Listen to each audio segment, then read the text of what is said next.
Ce soir, c'est un direct un peu particulier où j'avais envie de mettre un autre titre d'abord. J'aurais pu mettre savoir écouter et reconnaître les besoins de son animal de compagnie, tout simplement. Mais j'avais envie de faire comprendre aussi que là derrière la notion de connexion animale, derrière la notion de communication animale, il y a une énorme responsabilité et une énorme notion de responsabilité. Vous allez découvrir le pourquoi du comment tout au long de la vidéo. Et si je fais ce direct, c'est parce que j'avais vraiment envie de partager avec vous l'expérience que j'ai vécue avec ma chienne d'avant, qui s'appelle Soa. Certains l'ont certainement connue, alors elle n'est pas décédée. Elle est maintenant chez une autre gardienne, tout simplement. Et je sais que je prends un certain risque peut-être d'être jugée en vous racontant mon aventure avec Soa. Mais malgré tout, j'avais déjà à l'époque ressenti que c'était nécessaire de partager ça parce que Soa m'y avait encouragée et ça avait résonné avec plein de monde. Alors essayez juste de rester dans l'écoute de ce qui m'est arrivé avec ma petite Soa et sans jugement. Parce que pour moi, ça a été une expérience qui a été très difficile et qui est toujours remplie d'émotions, même si avec le temps, ça a évolué. Mon aventure avec cette chienne, Soa, qui était une petite Shetland, a commencé en août 2017. C'était une petite boule de poil qui m'avait totalement fait craquer et elle est entrée dans ma vie l'année de mes 40 ans. En fait, à l'occasion de mes 40 ans. Une période dans ma vie où tout était en train de se mettre en place, de se transmuter. Et dès son arrivée dans ma vie, j'ai senti que ça allait être quelque chose, puisqu'elle a commencé à m'enseigner énormément de choses. Je vais sûrement louper plein de trucs, mais je vais vous expliquer les choses les plus importantes, en tout cas celles qui m'ont vraiment marqué, et puis peut-être ça me viendra encore des choses après. Et on dit toujours qu'un animal arrive à un moment précis de notre vie et nous quitte aussi, repart à un moment précis de notre vie. Et ça, je crois que je le dis presque dans tous mes lives. Et depuis que je pratique la communication animale, depuis toutes ces années, je commence vraiment à pouvoir affirmer qu'effectivement, l'animal sort de notre vie quand sa mission auprès de nous, et je précise auprès de nous, quand sa mission auprès de nous est terminée. Dans la plupart des cas, c'est par un décès, par maladie ou accident, une disparition, une fugue, etc. Mais pas que, vous verrez. Soa, elle est arrivée à un moment où j'avais besoin, je pense, de prendre certaines décisions par rapport à la suite de mon avenir et surtout par rapport à la suite de mon avenir professionnel. Elle m'a beaucoup aidée à y voir plus clair et surtout elle m'a montré les points sur lesquels je devais travailler pour arriver à prendre la bonne décision. Et la première leçon qu'elle m'a apprise a été de vraiment vivre l'instant présent et de ne pas toujours vouloir que tout soit parfait et de vouloir aller plus vite que la musique. Et la leçon numéro 1, vivre l'instant présent et ce gros travail sur la perfection, ça a vraiment été quelque chose chez moi qui m'a bien chamboulée et surtout, je pense, bien changée. Soa a été ma toute première chienne, donc j'y connaissais pas grand-chose si ce n'est rien dans ce domaine. J'étais très curieuse, mais je connaissais rien. Et bien sûr, je voulais tout faire à la perfection. Miss Perfection, c'était la Michelle de l'époque. Je suis encore un peu perfectionniste, mais nettement moins grâce à elle.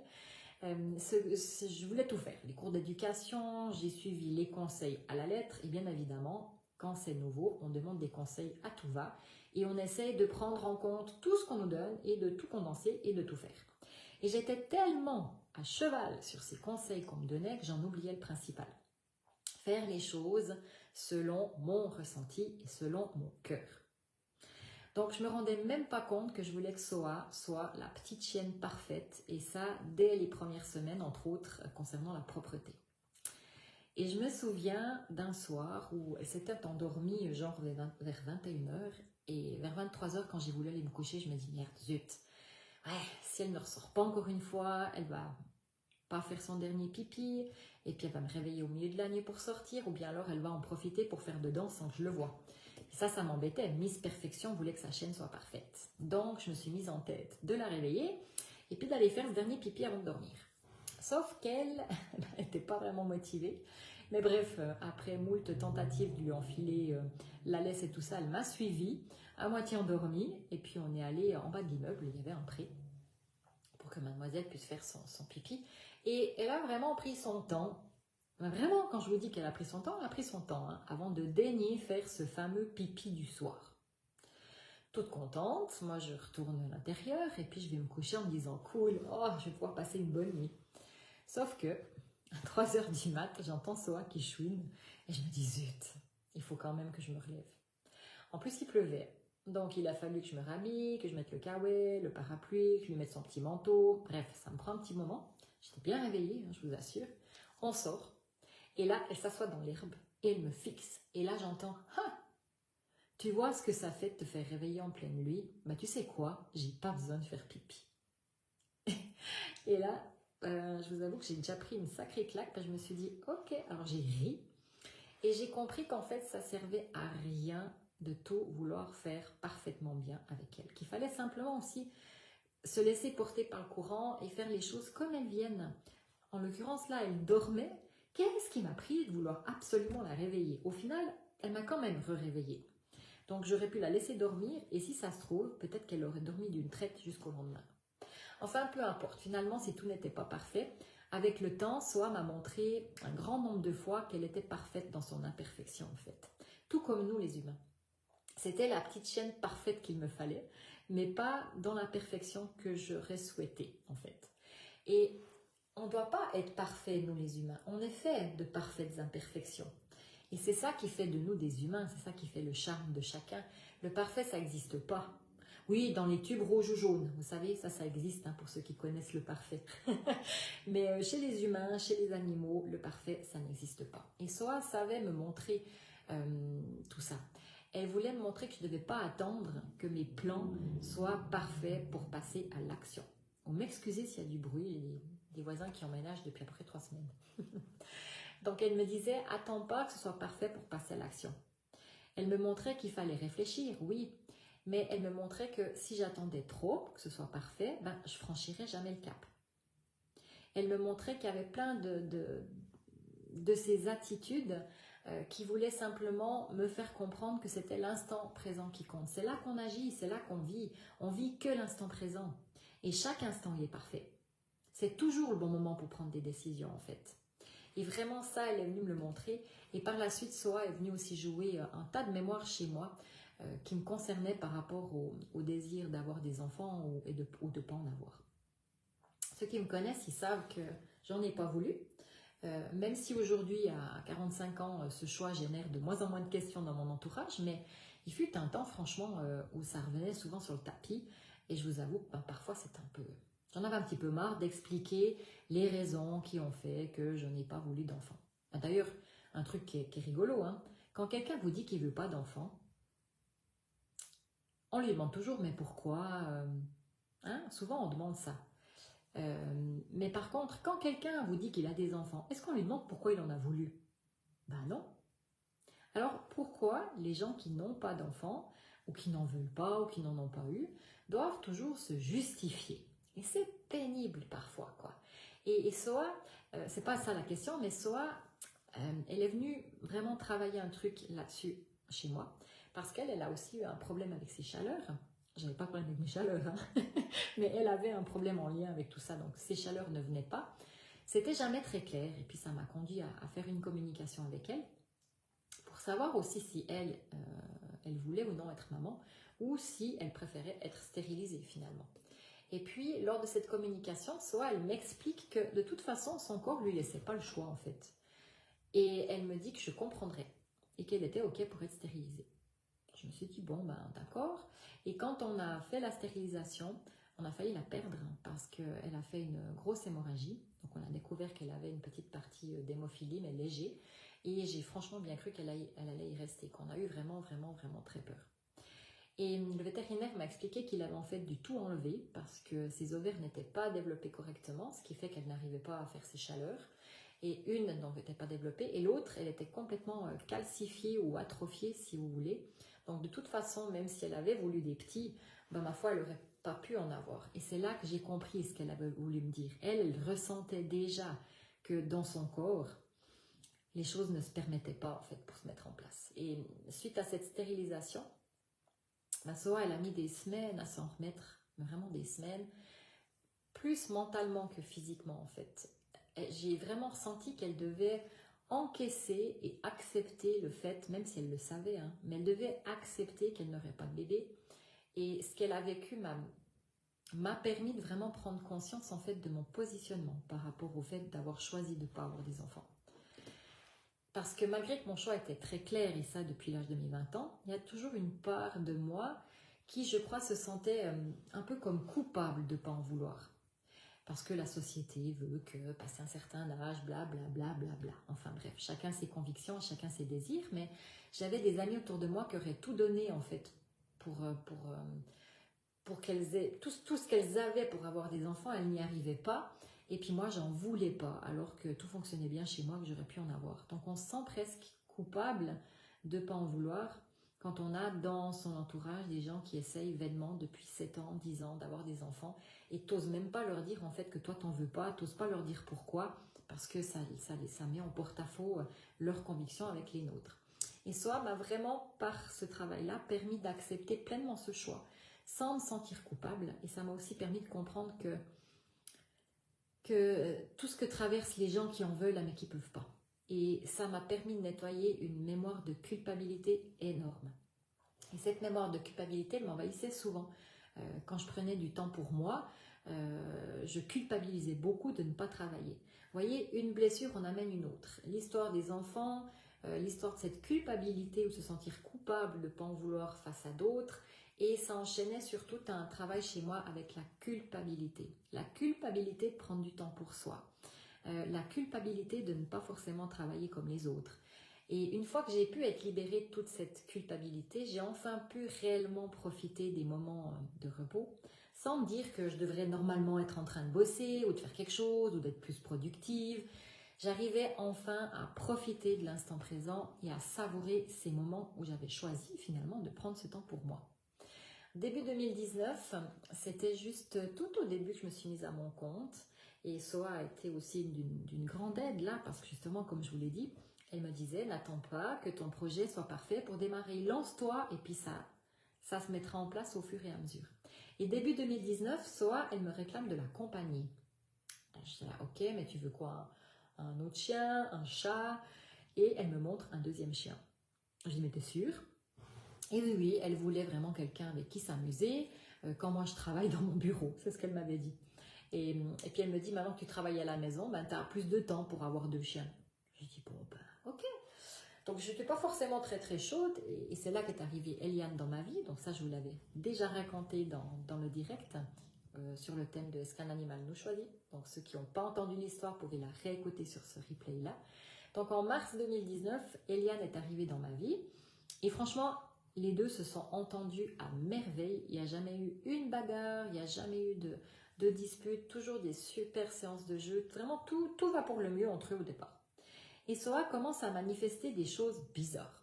Alors, elle se met parfois à boiter, mais pas de manière régulière. C'était vraiment aléatoirement. Une semaine, elle boitait, une semaine, elle ne boitait plus. Elle a commencé à prendre du poids alors qu'elle ne mangeait pas plus que d'habitude. Donc on a d'abord fait un contrôle sanguin et on découvre que Soa a un problème de thyroïde. Alors que de mon côté, je venais de régler le mien. Donc je pense qu'il y a aussi eu une aide de son côté. J'avais un dysfonctionnement de la glande thyroïde qui a disparu complètement en fait quand j'ai enfin réussi à dire à mon patron de l'époque que je voulais arrêter mon activité de conseillère en assurance pour œuvrer à 100% pour mon cabinet. Depuis ce jour-là, plus de thyroïde. Et je me suis dit que Soa m'avait vraiment aidé à résoudre ce problème. Soit alors elle avait aussi, elle, des choses à me dire et qu'elle n'osait pas. Donc la thyroïde, hein, c'est en lien avec l'expression, forcément en lien avec la gorge. Et à ce moment-là, je me suis plutôt dit que c'était parce qu'elle m'avait aidé à régler mon problème. Je n'ai pas voulu voir le fait que peut-être elle aussi n'osait pas me dire des choses. Je n'ai pas voulu entendre ça à ce moment-là.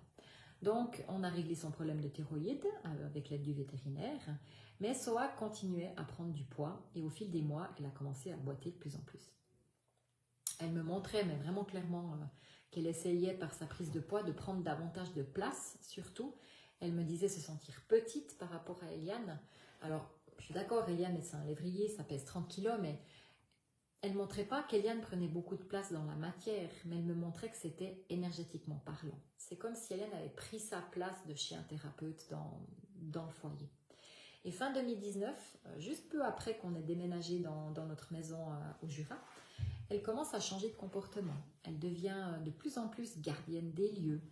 Elle aboie de plus en plus. Et surtout, elle boite de plus en plus. Mais toujours par intermittence. Des semaines sans boiter. Et je trouvais ça très, très, très bizarre. Et c'est début mars 2020 que SOA a vraiment commencé à me révéler certaines choses. Et rappelez-vous, début mars, on était à quelle période? Début mars 2020, plein Covid. Donc c'était particulier, c'était en pleine crise sanitaire. En pleine période où toutes ces histoires chamboulaient tout. Où j'avais enfin le temps de l'écouter, puisque on avait dû annuler les cours, annuler les rendez-vous. Donc j'avais que ça à faire, écouter mes animaux, mais vraiment les écouter. Et comme s'il n'y avait pas déjà assez de choses à gérer, assez de peur en moi, assez de choses à apprendre à comprendre, à accepter, ben voilà que SOA elle m'annonce qu'elle veut changer de famille. Ben là, quand j'entends ça, j'étais abasourdie, je vous le dis franchement. J'avoue que dans un premier temps, j'ai pas trop voulu écouter. Je me suis un peu fait la sourde oreille. Je me suis dit, ouais, mais ça c'est... T'as mal compris. Mais elle insistait. Elle insistait avec ça. Et mi-avril, elle m'a vraiment demandé d'écouter sa requête. Et croyez-moi ou pas, mais je sais plus si c'était le lendemain ou le surlendemain, il y a une de mes amies qui m'envoie un message. Je sais pas si elle est encore là. Qui m'envoie un message et qui me demande si je peux lui donner l'adresse de l'élevage où j'ai pris SOA. Et puis à ce moment-là, je vois SOA qui s'arrête de faire ce qu'elle faisait. Elle me regarde d'un air tellement déterminé que j'en ai eu les larmes aux yeux. Et elle me dit clairement, oui, c'est elle, c'est elle. Ah, elle est là. La nouvelle gardienne d'Aline est là. C'est Aline. La nouvelle gardienne d'Aline. La nouvelle gardienne de SOA. Et franchement, à ce moment-là, je me suis dit, mais c'est un truc incroyable. SOA me disait encore, je veux changer de famille, tu la connais, tu sais où, tu sais comment. Ma chienne voulait aller ailleurs. Alors, elle m'explique depuis le début, que depuis début mars, en fait, sa mission avec moi, elle arrive à sa fin, et puis que c'est Eliane qui prend la relève, en fait.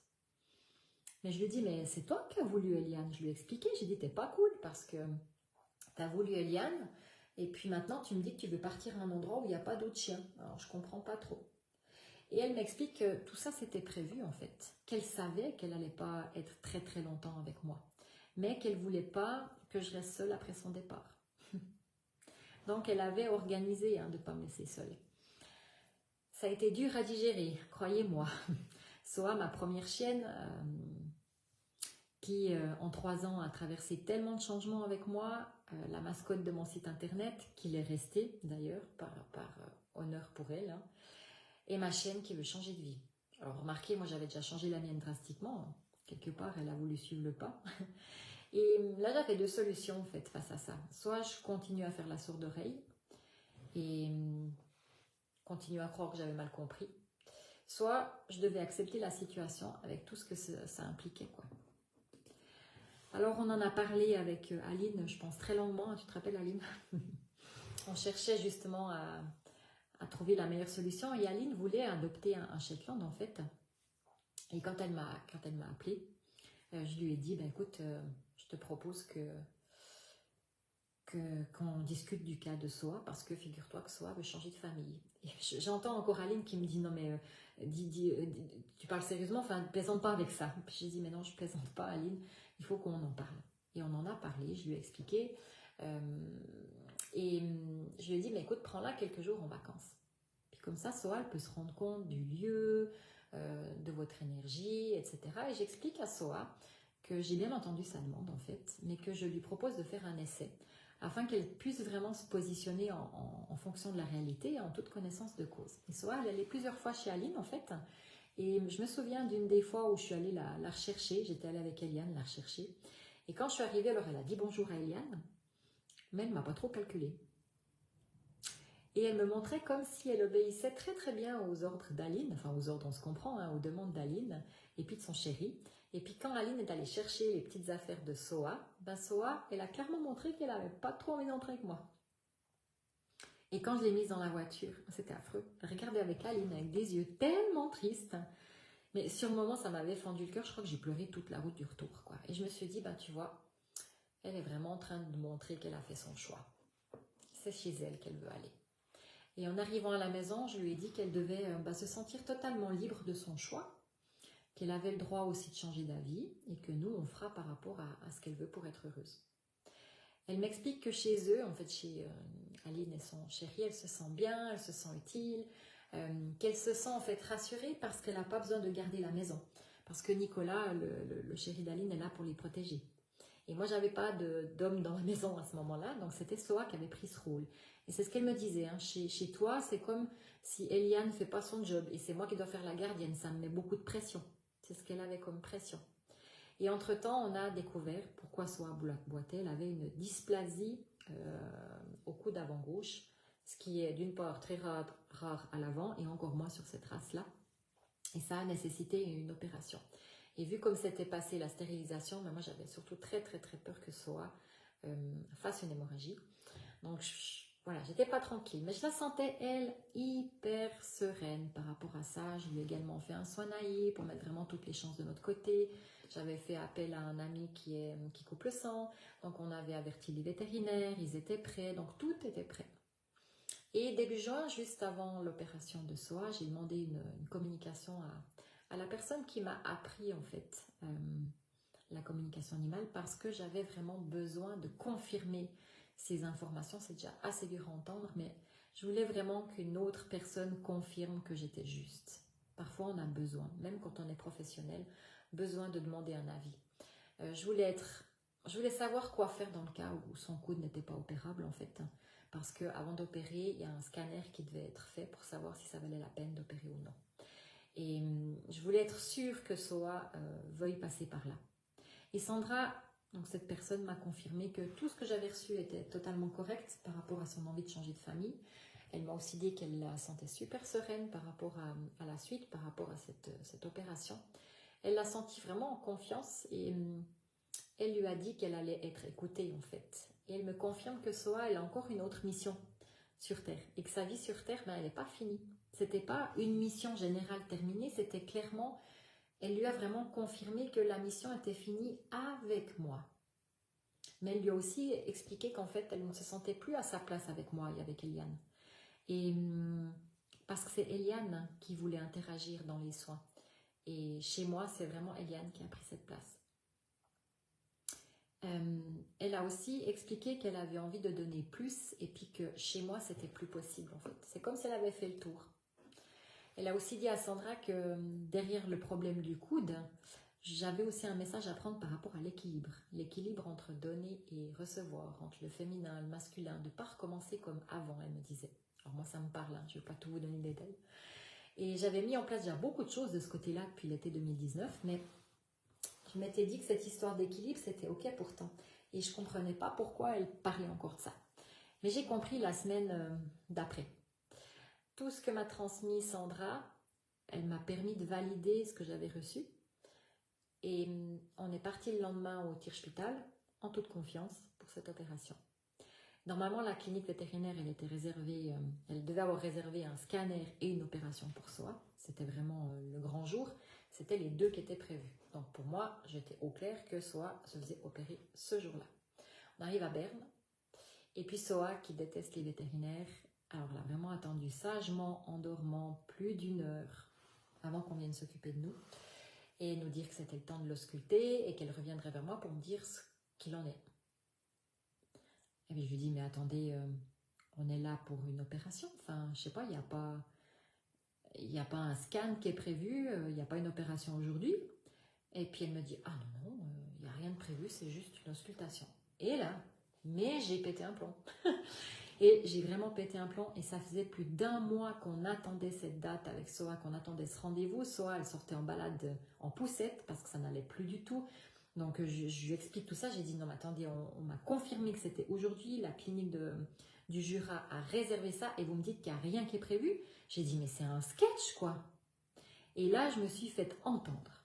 Et encore une fois, grâce à Soa, il y a une belle guérison qui a eu lieu parce que j'ai osé dire ce que je pensais. Et fut un temps où je serais simplement rentrée, j'aurais pesté dans la voiture, j'aurais rappelé le vétérinaire, on aurait fixé un rendez-vous, puis ça aurait duré 2, 3 semaines, 1 mois de plus. Mais là, je ne me suis pas laissée faire, je me suis imposée, je me suis positionnée, et au final, elle a pu être opérée le jour même, et en plus, tout s'est extrêmement bien passé.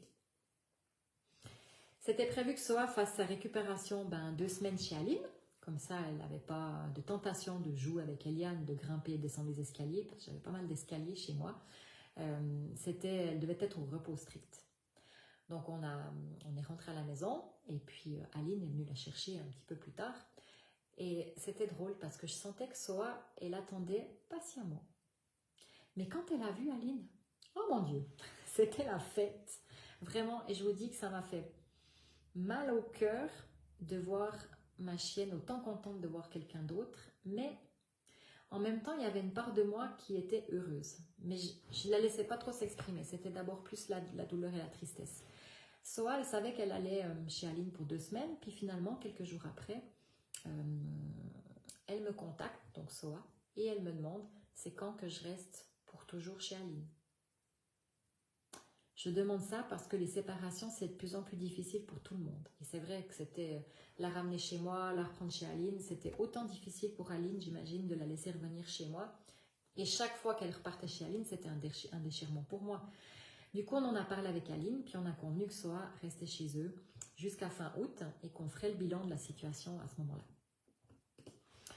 Alors, il se passe encore 2 semaines et puis Soa, elle revient à la charge avec cette histoire et puis elle m'explique qu'elle a beaucoup trop de pression, qu'elle a l'impression d'être en phase de test, qu'elle veut qu'on choisisse.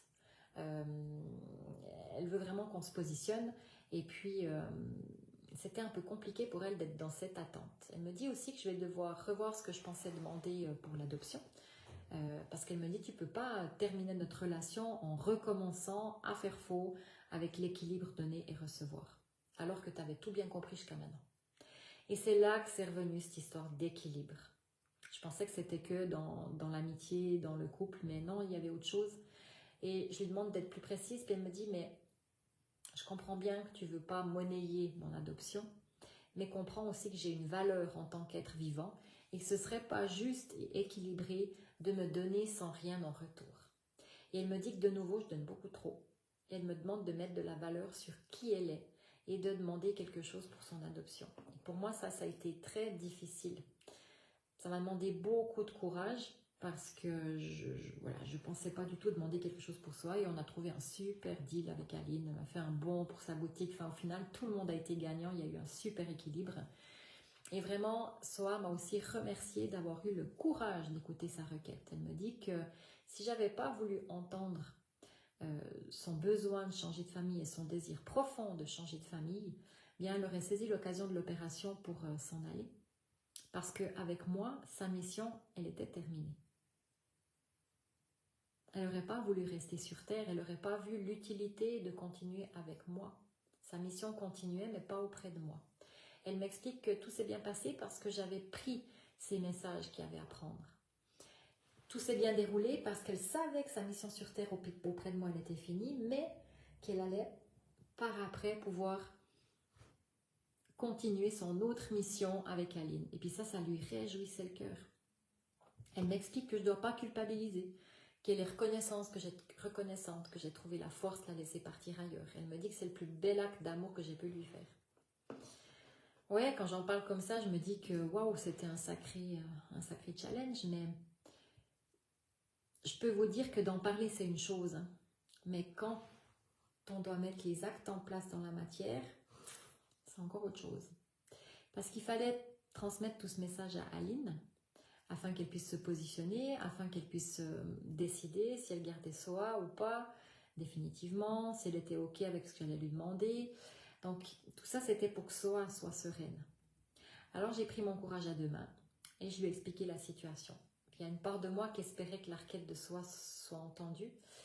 Puis, il y a l'autre part de moi qui commençait déjà à stresser, quoi, en se disant « Oh mon Dieu, mais si Aline, elle dit qu'elle l'adopte vraiment, comment je vais réagir ?» Ça a été dur.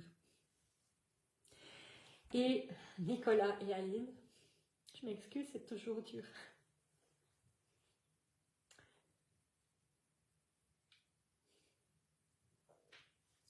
Nicolas et Aline sont venus la chercher le dimanche d'après, en fait. Ils ont signé le contrat d'adoption. Et ça a été un moment complètement incroyable. Quand Soa est arrivée chez moi ce dimanche, parce qu'elle était chez eux, elle est venue vers moi volontiers. Hein. Elle est venue même pour me dire bonjour. Vraiment pour me dire bonjour. Et derrière, elle est repartie vers Aline et Nicolas.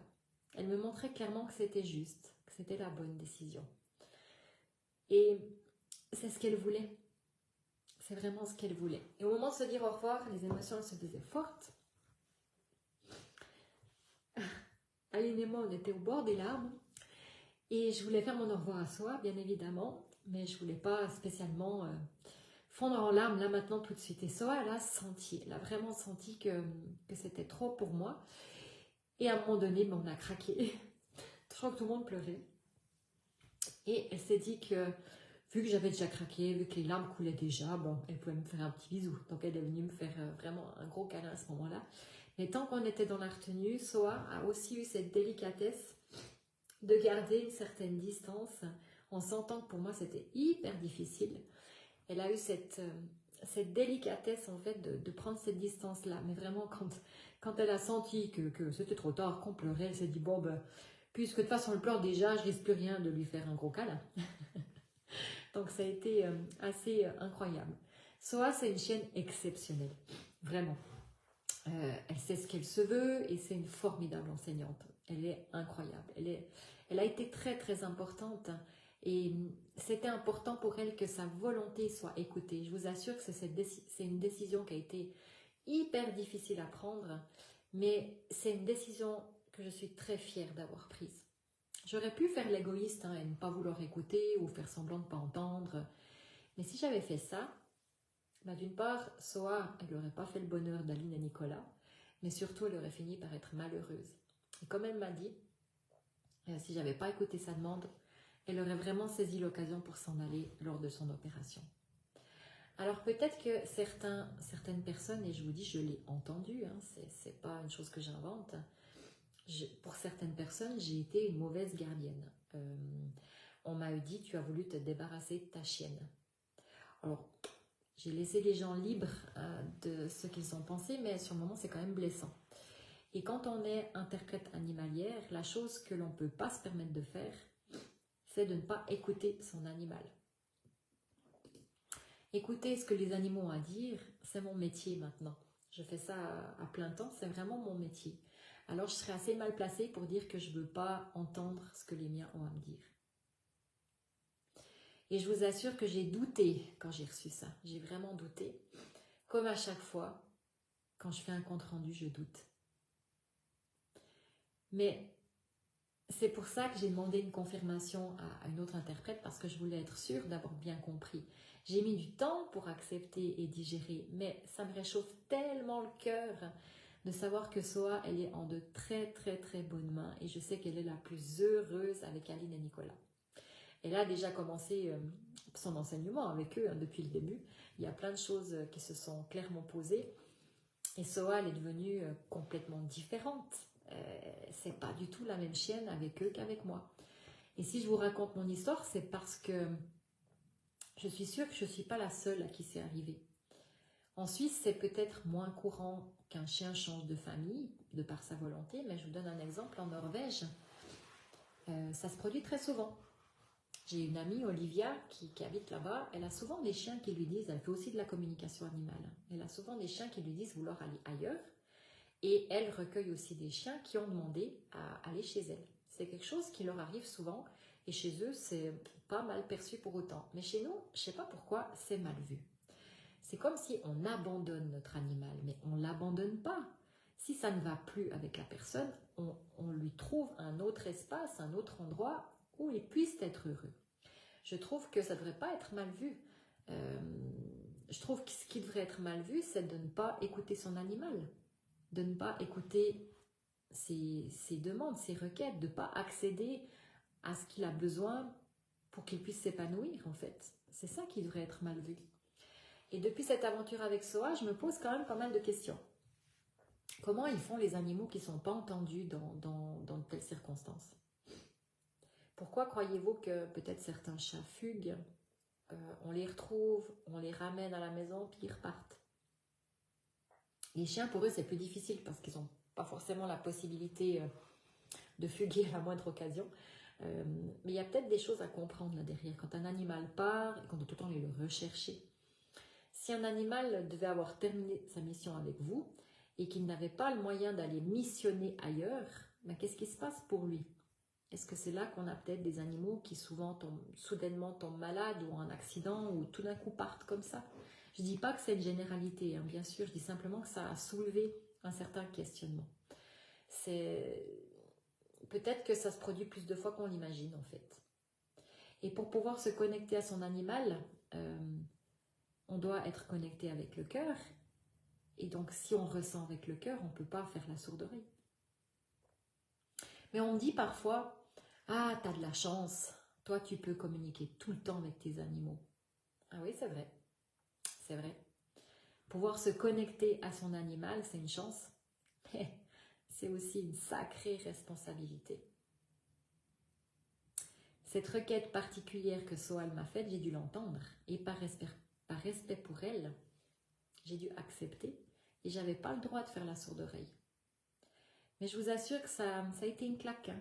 On n'a pas envie d'entendre nos animaux nous dire tu sais quoi, j'aimerais aller vivre ailleurs.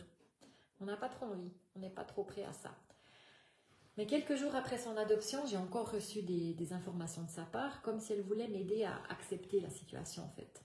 Elle m'a révélé qu'elle m'avait choisi pour être l'intermédiaire pendant qu'Aline et son compagnon se préparaient pour son arrivée. Parce qu'avant ça, ils avaient d'autres projets en fait. Et ce qui est dingue, c'est que Aline, je la connaissais à peine et tout au début que j'avais Soa, c'est comme ça que j'ai connu Aline personnellement. Elle était venue chez moi tester un instrument que je voulais vendre et elle avait vu Soa. Et elle m'a pas dit ça tout de suite, bien évidemment, elle me l'a avoué bien après, que ce jour-là, quand elle était rentrée à la maison, elle avait fondu en larmes dans les bras de son mari en lui disant « Tu sais quoi, j'ai rencontré la chienne de ma vie, mais elle est chez une copine. » Donc, vous voyez comme quoi la vie s'organise, quoi. Et Soa, elle a donc profité de ses 3 ans pour m'enseigner tout ce qu'elle avait à me transmettre, en attendant que la suite soit possible chez eux. Soa m'a un petit peu pris comme nounou intermédiaire, mais je la remercie parce que l'avoir eu dans ma vie, c'est un vrai bonheur et c'est un honneur quelque part. Et aujourd'hui, je crois que malgré mon émotion, parce que c'est pas que j'ai pas digéré, mais ça n'empêche pas que ça reste la première chienne, c'est ma première amour chienne. Voilà, on peut dire ça comme ça. C'est comme les premiers amours de jeunesse, ils s'oublient jamais ceux-là. Mais ça m'empêche pas de penser à elle très très très très très souvent.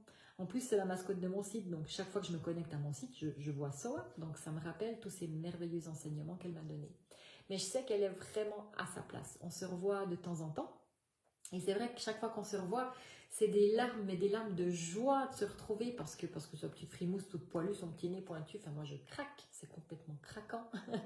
Mais à chaque fois, c'est aussi la validation que c'était parfaitement aligné et que c'était parfaitement le bon choix. S'il y a au moins une chose que j'ai parfaitement fait juste, c'était ça. Pour tout le reste, je ne veux plus jamais de la perfection. Mais là, on était parfaitement alignés. Et Soa a vraiment été une merveilleuse enseignante pour moi pendant 3 ans. Elle m'a appris tellement de choses. On a vécu des grands changements ensemble. Elle a su passer le relais à Eliane aussi. C'est maintenant avec Eliane que je chemine. Mais j'espère sincèrement que cette histoire vous aidera à comprendre certaines choses. Je pense que je ne suis pas la seule à avoir vécu ça. Et j'espère surtout que ça vous permettra de comprendre que communiquer avec les animaux, oui, c'est vraiment extraordinaire. Mais ça nécessite aussi parfois du courage et surtout une grande responsabilité envers eux par rapport à ce qu'ils nous confient. Si on choisit de devenir interprète animalière, de faire de la communication, de la connexion animale, on doit aussi embrasser ce concept de « ok, je transmets ce qu'on me donne et pas j'arrange les bidons comme ça m'arrange ». Vous voyez ce que je veux dire? Parfois, on aimerait entendre certaines choses, mais c'est pas forcément ça la réalité. Et c'est pas toujours facile, déjà quand c'est pour soi, mais parfois aussi quand il faut le transmettre à d'autres. Parfois, c'est pas ce que les gardiens attendent comme réponse, et parfois c'est dur à encaisser, mais c'est toujours juste. Voilà. J'ai pas vu tous vos commentaires. Ce que je vous propose, si vous avez encore des questions, vous les notez. Et puis, on va terminer ici et on va se retrouver sur le salon qui est dans le groupe, je pense que vous avez vu où c'est le salon, soit sur les 3 petits traits, soit sur la gauche de votre écran. Vous trouvez où il y a les guides, il y a un salon.